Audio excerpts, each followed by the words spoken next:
So there I am, my dick in the dirt, my face in the ground, and I don't know why. There was, I think, only maybe 6 or 7 of the little people, midgets, whatever, that made the trip out to the Great Salt Lake with me, you know, and those were the real ones. Those are the hardworking. They were the ones that made the trip. Anyway, they're the ones with it, bro. Yeah, they were. Man, they were who's really down for this? You know, man? They were the gangster midgets for sure. And initiation night. Yeah, they were all probating. These were all you really gotta prove it, man. Hold on. You gotta do it in the midget voice. Hey man, you really gotta prove that you're about this, bro. You want to be a part of our gang, then God damn it, you're gonna take care of this too. So yeah, I guess there's 6 or 7 probates, and fucking A, like I can't believe I'm putting this story out for the whole entire world. I mean, it's about time. So there I am, and they're like trying to like lift this wheel up, you know, and move me, you know. I don't know, fuck, like where they were gonna take me from this point, but like this was a huge hitch in their plan that I fell out on the ground, because they're like, what, 3.5 feet tall, you know, and this wheel, I mean, it had to have been, I'm 6 feet tall. So probably just as tall as you in order to be able to stretch the whole thing. It was, well, yeah, and it wasn't like my feet were right on the edge, you know, like I was kind of in the middle, and so there 7 feet tall. was like 6 inches on each side of my hand, maybe. Well, there were inches anyway. Who made this will, man? Fuck if I know. You know what I mean? It was well crafted. Believe it or not, I didn't get one sliver. Not one. Huh? Not one. Butt ass naked, Man, strapped to a fucking wheel, and you didn't get one sliver, not even in the ass. And you'd think, man, they were trying. I feel like they're trying to torture me. I mean, and I feel like they're trying to kill me. Like, and I actually find some comfort in knowing that someone cared enough to make sure I didn't get a sliver. You know, whoever made it was like, no, we don't want him to get a sliver. At least you get a sliver in the ass, man. Thank God for small miracles. Yeah, it's too bad you just got out of prison where you get poked in the ass all the time. Not once did that happen to me. Jeez, bro. I still have, well, okay, there was that one time when this girl said, let me put my pinky in your ass. And I was like, just a pinky? And she's like, just a pinky. And she did it, and I swear it felt like a thumb. Anyway, that's it. Like, fuck, now I'm airing all my dirty laundry. Like, oh my God. Sorry, Mom. I hope you still love me. Oh, she already knows you, bud. Yeah. You're all right. Anyway, so there's these 5 or 6 midgets trying to like get this wheel that I'm on to stand up so they can move, but them being only 3 feet tall, you know, they could get it. Well, maybe with their arms stretched, they were like 3 feet 6 inches because they have short little arms, you know, like T-Rex arms. Heads. Yeah. They might have done better if they balanced. We're not talking crap on midgets. We appreciate their stature. Yeah, and I have a whole theory on midgets that is actually, I mean, like another episode. So you come back, but stay tuned. But I really tuned. do. Look, I make jokes now, but I wish nothing but good and like healthy lives.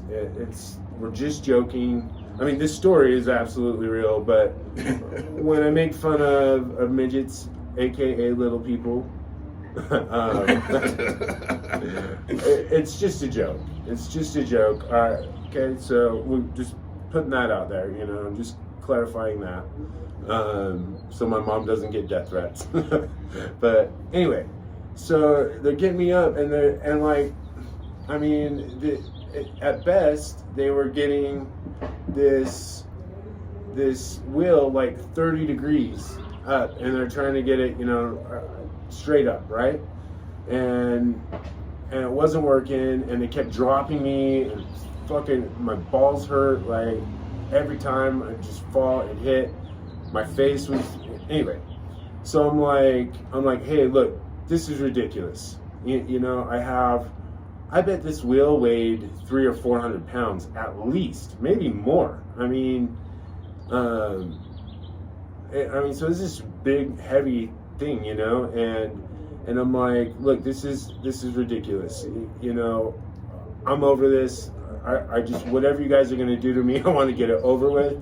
So let me help you get stood up. Like, undo one of my hands and one of my feet, and that way I can push it up and then prop it up with my leg and get this show on the road, and you guys get to go home, and they're like, we're not fucking stupid. And I'm like, if you don't do this, you are fucking stupid. Like, there's no other way. Did you bring a winch? Do you have a winch on the front of this van? Because you're not going to get, thank God they didn't, because if they had, then I just gave them an idea, but thank God for small miracles. I'll say that a couple more times. Silver linings, sure. Silver linings, man. Anyway, I somehow I sold him on this idea, like, okay, well, we'll undo one foot and one arm. He's not gonna run off with one leg and one arm tied to this great big wheel, where's he gonna go? Like, anyway, so they did, and I was able to get the wheel up, where it was standing straight up. I mean, it was kind of on my back too, because my right foot was up higher than my left foot. And anyway, so as soon as I got stood up, I reached over and I started trying to untie my other hand. And they're like, hey, what are you doing? You said you wouldn't do that. And I'm like, oh, I'm a fucking liar.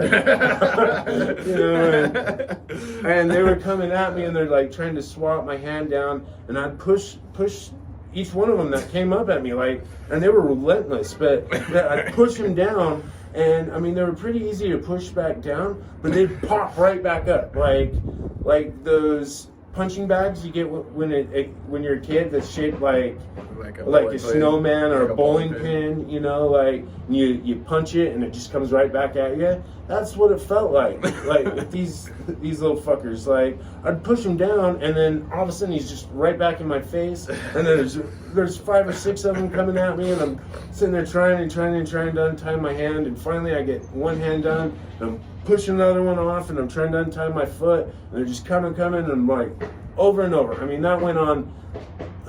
I mean, it felt like for minutes, like, it felt like forever. I mean, realistically, it might have been a minute and a half.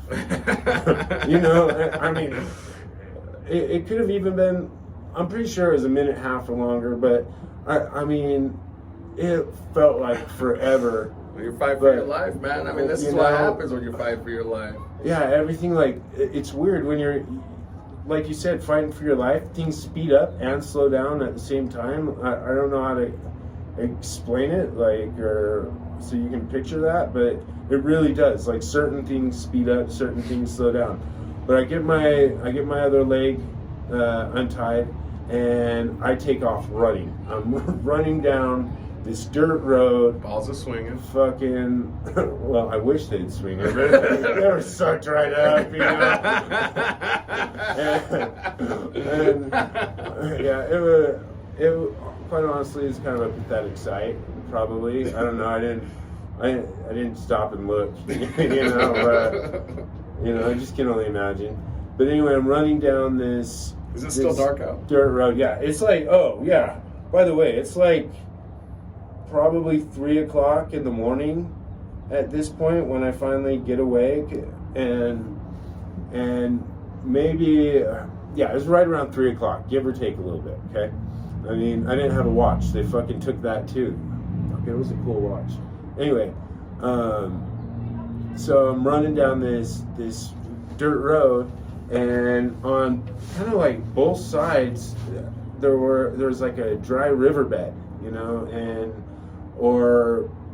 I mean, at least that's what it appeared to me. I mean, like literally both sides of the roads had this Trench. Yeah, trench, riverbed. I mean, whatever it was, I don't know.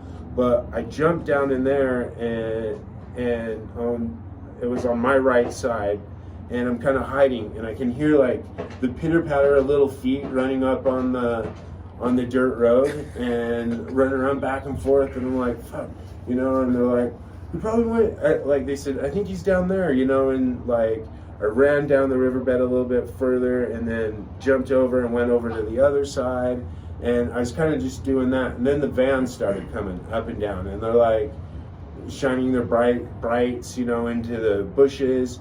And actually I do know that at least on the other side, when I was running down and when I went over to what would be my left side, it was a dry riverbed because there were river rocks, like the smooth river rocks down there. And I remember that really well because I have the most ticklish feet in the world, and I was walking and running on those rocks and it was tickling my feet, and it was, oh my god, that was worse than or as bad as anything that they were doing to me or trying to do to me, at least. Yeah, anyway, so, and I'm hiding, and finally, I don't know, it was probably, I mean, they were probably looking for me for a good 30 or 45 minutes, and I'm just hiding and going back into these bushes and the tumbleweed, like great big tumbleweeds.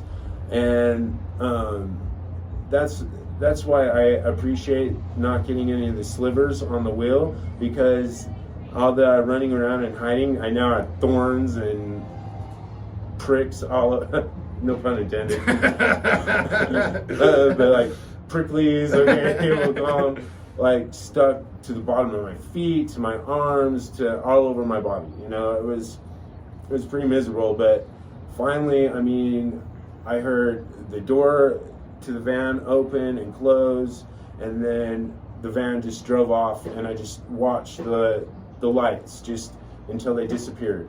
And I came out of my hiding spot, and then I'm like, now what the fuck am I gonna do? Like, I'm clear out in the middle of nowhere, buck ass naked, and what, you know, whatever. So like I start walking down this dirt road, and I'm walking forever. And I mean, like, well, and again, I mean, it probably wasn't as long as it felt, but it felt like forever. And I come up on like a main road, right? And it's I'm not sure which road it is, but I mean, I think it connects to I-80 or 201, like, so people coming maybe that live in Tooele and Grantsville or whatever, coming home from Wendover would take that road, right? Yeah, it's well traveled. Like, so I'm sitting there walking down the side of this road, buck ass naked, and car after car, like, it really was. It felt like an unusual amount of cars are coming. 4 o'clock in the morning. Yeah, you know, I mean, to me, really, for any time in the morning, like on this, like, it was crazy. And these cars they'd roll up on me and then come to almost a complete stop and then laugh at me, like I said, it's cold. Laugh at me and then drive off. Like, you know, I'm like, fuck, you know, and then as I'm walking down, I did find like a plastic bag, like from a grocery store or 7-Eleven or something like that, so I could kind of cover my junk, and like I would just hold it over that, you know, and then when I saw headlights in my back, I'd kind of turn to my side or try to put my hand over my butt, like. And that probably just freaked people out worse. Like, why is that naked guy got his hand on his ass? You know, but whatever. I wasn't really thinking clearly. So, anyway, I mean, car after car slows down. Literally every single car that came by me slowed way down. Like it was like a school zone almost. I mean, but then they just start laughing at me and then drive off. But finally, this really, really sweet, like, older elderly couple, right? They stop and they're like, son, are you okay? And I'm like, yeah, I'm all right, you know. And they're like, where are you going? And I'm like, home. And they're all, where's home? And I'm all, Salt Lake. And they're like, you're gonna get to Salt Lake like that? And I'm like, probably not. but they said, what happened to you? And I'm like, oh, my friends, they were just playing a joke on me, and they drove me out, middle of nowhere, took all my clothes, and here I am, you know, because I wasn't gonna, tell some elderly couple that I just met that hopefully, again, you were kidnapped by midgets. Yeah, that I was kidnapped by midgets. Like, I'm hoping these people are gonna give me a ride home or clothes or something, you know, like. And sure enough, they're like, well, we can give you a ride to Salt Lake, and they gave me, it was like a drop cloth or something. It was canvas, you know, it was a canvas blanket, or I think it was a drop cloth, like for painting, you know, like. But I mean, I don't know, I didn't look at the label. So they let me into their truck, and they gave me water, you know, and drove me home, you know, all the way to Salt Lake, you know. And they were so cute, like, and they're like, is there anyone we can call, you know? I mean, they were so nice. And anyway, we get to my house, and it's just now, like, we pull into my driveway, and I'm like, oh, thank you so much. Oh man. And then that's when I realized I don't have my keys. Like, how the hell am I gonna get into my house? So I'm like, they're like, hey, and they just, I mean, I guess they realized it too. They're like, hey, how are you gonna get into your house? And I'm like, well, I guess I hope a window is unlocked, you know. And so I go around my house, I check every window, you know. I started right in the back of the house. Nope, every window locked. Every window's locked. Well, in the front of the house, there's this small little, there's a bathroom in the front, you know, and it had like this window that's maybe this tall and like that wide, you know, that was literally in like the shower, you know. And it was unlocked. But those bathroom windows too, they're higher too, you know. So like, I pull, okay, I'm still sitting there. I've like got this tarp around me at this point, you know, and I pull my garbage can around and jump up on the garbage can, and I start trying to shimmy through this window, this little teeny window. And I mean, I can only picture what this little couple was picturing as this, because I'm like, kind of like, I don't know, just shimmying through this window, and like my ass is hanging out, my balls are on the brick like window thing, you know, and that hurt too. Like, I was getting all sorts of scraped up, but I'm just slowly working my way in through this window. Then all of a sudden I get far enough in, gravity takes over, and boom, I fall right into the bathtub. And but it was that moment, like, it was really like, oh my God, this is over, you know. Finally, like, you know, like, yeah, I'm just a good. sigh of relief, man. Yeah, Sigh of relief. it was that. You're safe again. You know, and so I throw on some basketball shorts, and I run out, you know, to thank these people.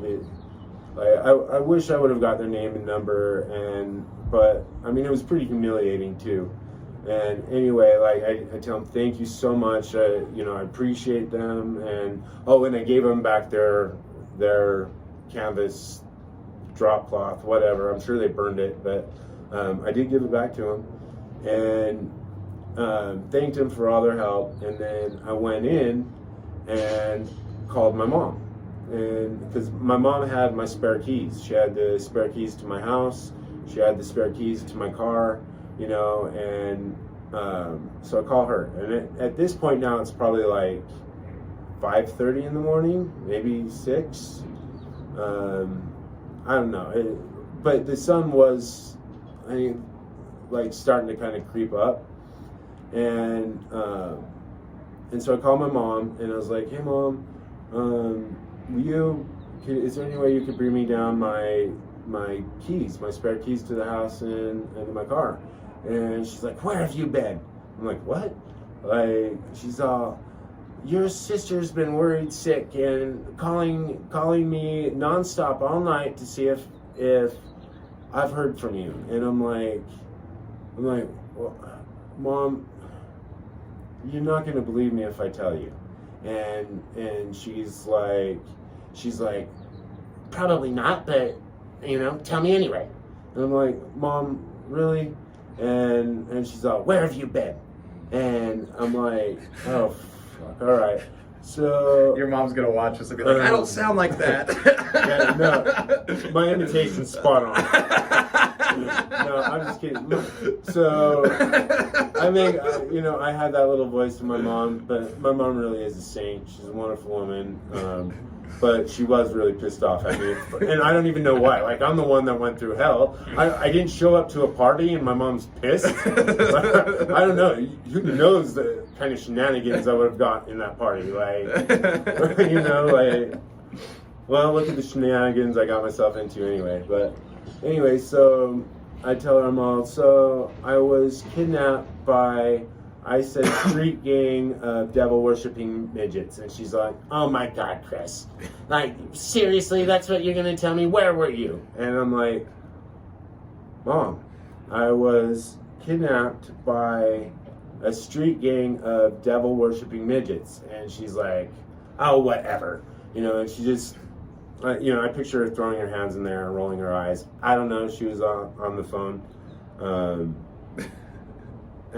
And she's like, okay, well, I'll bring you your keys, and you just think about what you've done. I'm like, what the fuck did I do? Like, whoa, what if my mom was in cahoots with the midgets? Your mom was not in cahoots with the midgets. No, she wasn't. But she's actually in my mind now, as I'm recalling the story, she's actually a little suspect.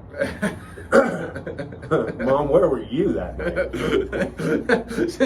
she's like directing the midgets what to do. Yeah, she's like headphones, she saw the teamwork of them one time, and she's like, you know what, you'll be perfect to kidnap my son. I get that makes sense. So, Mom, if you were in cahoots, you're forgiven. You're my mom. I love you. You're a saint. You're a wonderful mom, wonderful grandmother. And yeah, you're the best. So she brings me down the keys to my car in my house, and then I'm standing there again, just still in basketball shorts. I probably put a t-shirt on, probably have flip-flops on, and I was like, so, Mom, will you take me to get my car? And she's like, oh my God, where's your car? And I'm like, well, I'm hoping it's at the gas station I left it at, but we will find out together. And she's like, oh my God, Christopher, and she puts me on some guilt trip for what? I don't know. Like, it's such a big inconvenience for her to drive me to this gas station, and I've completely ruined her night, her month, her year, whatever, between her driving me over there and me not going to this party, which I guess for some reason really upset her. I don't think the only person she'd have known at that party was my sister, and maybe my sister was really upset at me, and in turn my mom got really pissed off that I didn't go. I don't know, but she ended up driving me over to the gas station, and sure enough, my car was still there, and it was unlocked, and the beer was still in the passenger side seat, and nothing was missing from my car. So I was able to get in my car and drive home, and this is a story. I get to share this story because of that one night. I get to sit here and I'm doing a podcast or a YouTube channel or whatever it's called. Whatever the fuck we're doing. Yeah, we're doing it though, baby. We're fucking doing it. And anyway, because of the events that transpired that evening, morning, day, all of the above, whatever. I get to share that with you and make fun my of midgets friends. anytime you want to. And yeah, and I feel like I get a pass. And, you know, I can say midget because of what I've gone through. Well, really? You guys kidnapped me. Fucking tied me to a big wheel. My wiener got cut up and smashed, and all kinds of fucked up shit. So I can say midget and not feel bad. But again, I'll clarify this. I'm not trying to hurt anyone's feelings. I don't wish anything bad on anyone. But you are the butt of my jokes. You know, many of my jokes. And they're just small ones. But they're still, you know. Anyway, I get that right. But much love, little people. Little people love you. We love you, little people. Yeah, we love you. You entertain the fuck out of our lives. So, yeah, you do. You do. And I got a whole theory on that I'm going to share with you guys on our next podcast. And just so you know, like all of our podcasts, YouTube channel, whatever, are these things, they're not all going to be about midgets. Sorry. Not every one of them. I don't mean to disappoint, but this was just the story that we want to kick it off with. Kick it off with, you know, like we want to kick it off with this. I wanted to go home that night, but the saying is go big or go home, and here we are. I'm sharing this story. I'm putting it out there for the world. So yeah. So this is a little backstory on me and old Chrissy here is we met in prison. Made it the best time of our lives, at least the time we were together. It was a fucking hoot. You know what I mean? And we decided we were going to come together and we were going to make a podcast or we were going to make a YouTube channel or whatever the fuck it is that we're doing.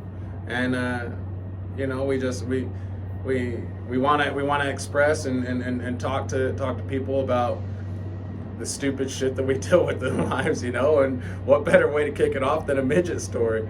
So, I mean, it's a little bit inappropriate. Absolutely, it's a little inappropriate. It's sadly inappropriate.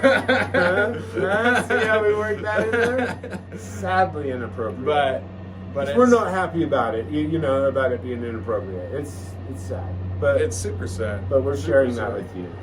But I mean, there's going to be a whole lot of controversial topics that we talk on. People aren't going to like us. People are gonna probably get pretty pissed off at us from time to time, and we'll get all kinds of negative fucking comments. If you have those, please put them on because we love to see the negative comments because we'll love to talk shit about you too. And we want to hear about it so we can make ourselves better.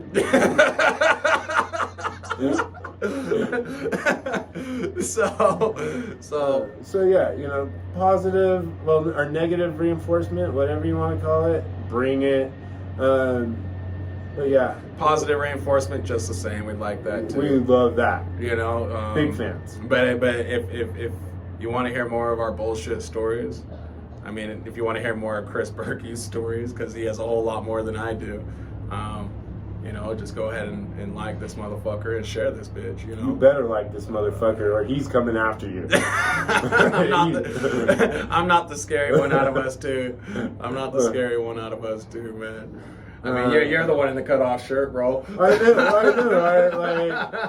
know. He's all dressed in his suit and tie, he's like... It's daily attire. Nice. It's daily attire. Yeah, and I came to chill, you know, just that, I'll dress better. I'm not a hillbilly or a redneck or whatever. I'm really not, even though I have a flannel shirt that I cut the sleeves off. You know, so what it was, I cut the sleeve off because I hate ironing sleeves. Is that what it is? So you cut the sleeves off of all your shirts. You know, well, this one. Prove it. You know, Prove it. Yeah. Well, can't you see how well ironed this shirt is? See, it checks out.